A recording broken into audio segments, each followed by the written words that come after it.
Mon nom est Alexis Gingras et dans le cadre du Salon du livre et du comité local de la persévérance scolaire, nous rencontrons des élèves et des auteurs qui vont nous parler de persévérance scolaire et de leur coup de cœur littéraire. Je suis à une époque où des livres pour les jeunes, ça n'existait pratiquement pas. Fait qu'on ne pensait pas en écrire si on ne pouvait même pas en lire. Là. Puis dans toute mon enfance, j'ai eu 2 livres à la maison, Tintin en Amérique puis le dictionnaire. Puis le dictionnaire, je ne l'ai pas tout lu.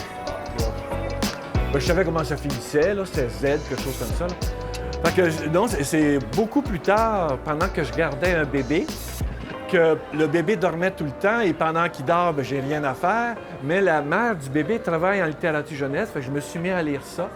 Et à un moment donné, je trouvais que c'était intéressant, que c'était drôle. Puis, tout à coup, j'ai découvert que certaines de ces histoires-là, ben, je trouvais que c'était nono.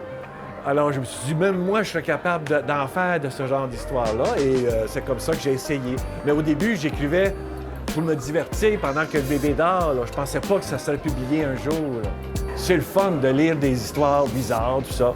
Mais c'est sûr que au niveau du vocabulaire, c'est un enrichissement. Au niveau culturel, à travers les histoires, à travers les lignes, il y a aussi tout un matériel. Même moi, je m'en rends pas compte en l'écrivant, puis c'est après, en relisant, que je me rends compte qu'il y a ça à l'intérieur. Et ça, on le partage avec les jeunes qui lisent. Puis tout simplement, c'est une richesse personnelle aussi. C'est comme tous les domaines de la culture, on trouve ça aussi. D'ailleurs, il y a des livres pour les tout petits bébés là, qui peuvent marcher là, avec des images. Ça, c'est pour les initier déjà à l'objet. Là. Et ça les initie aussi à la réalité de ce qu'on peut trouver dans ce genre d'objet-là. Là.